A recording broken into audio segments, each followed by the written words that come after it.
it was a terrific experience doing the movie, and as we said, it was over 40 years ago. Shot in beautiful South Dakota in the Black Hills in April, May, and June.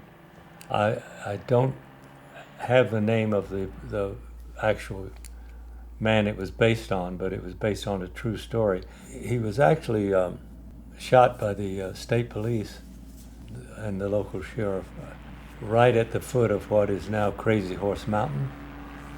At the time, the sculptor Korczak was still there, and I had dinner with him and his family several times, and they were very much interested in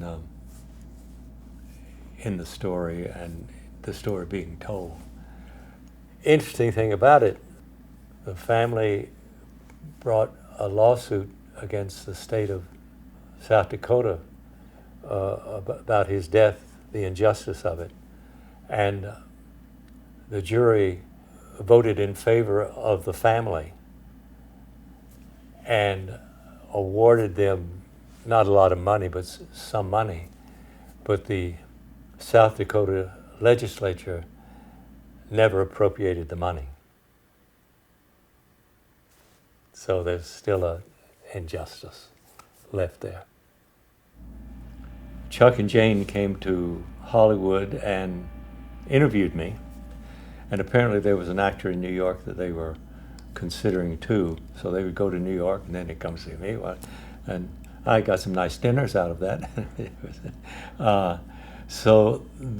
My background had been theater and so forth in films, so I was, Hollywood actor, I guess you'd say. Who was that actor in New York? I used I can't even think of his name. Okay, that wasn't the De Niro? Yeah, it was, yeah. That was De Niro? Yeah. I played kind of a half-breed American Indian, They call me in the film a blue-eyed Indian.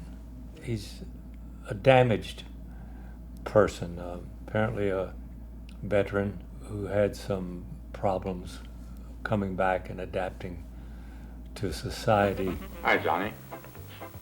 How much for a ticket to the coast? It'll be L.A. on the 2 a.m. There'd be two of you, I guess. No. But tickets you'll have to get from the bus driver. I just handle baggage and schedule. He was obviously quite athletic. I did my own stunts, such as they were, and that was fun. We had a great crew, had a great time. The local people were really terrific, Well, I'm just excited about being able to think about it again, because after all these years, and your interest in it, whether anything happens with it or not, it's a really nice thing to remember. 10-2, Larry. 10-2, Larry. And I got in touch with the director, Charles Nauman, after 40 years, and he's still kicking around too, and that's good to see. So Baumgartner. Yep, there's Hammack, C202. Now, what do you need? We have a report that there's been a burglary at the old Mark's hunting cabin. It could be this John Vick character who's been seen out around that general area. Don't say just when it happened, but Sheriff Blaine says if you see him, you should consider him armed and dangerous. KC202. Yeah, we got it.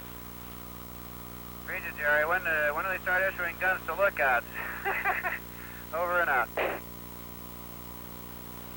Successful.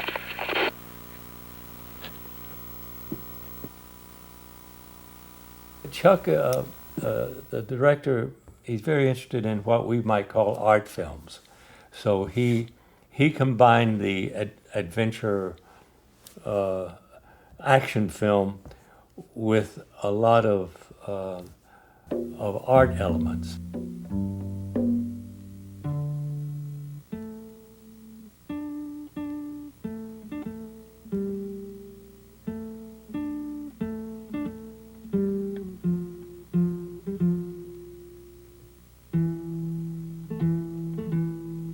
For instance, Johnny Vic has visions. Johnny keeps seeing an image of a red horse and things like that, which in Indian culture means something. That's, the old woman lives on top of the world. She's weaving that robe.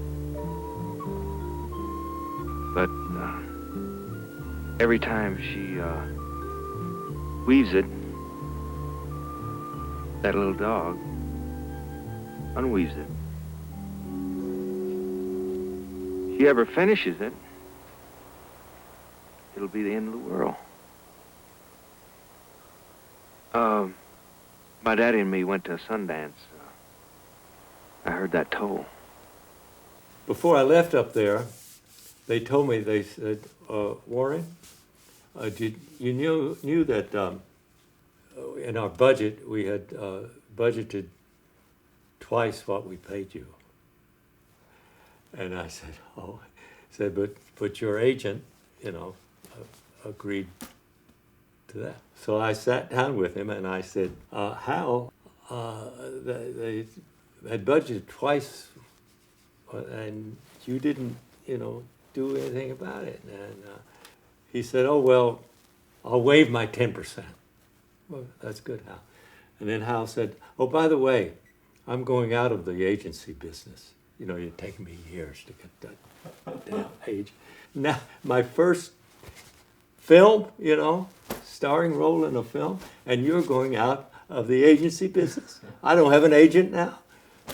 Somebody got a copy of it and copied it and released it in Asia and whatever before it got, so it never got a real, it got released in Canada, but not in this country. Right? Chuck told me later that he screened the film for De Niro. Either he was being polite or Chuck was lying. I don't think he was, but De Niro said, well, Warren did a better job than I could.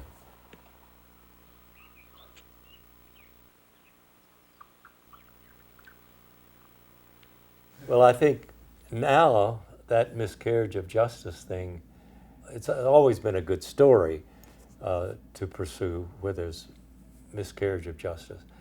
But now with all the issues coming up, I think especially younger people are much more attuned to those issues. Injustice that has happened and trying to make things right.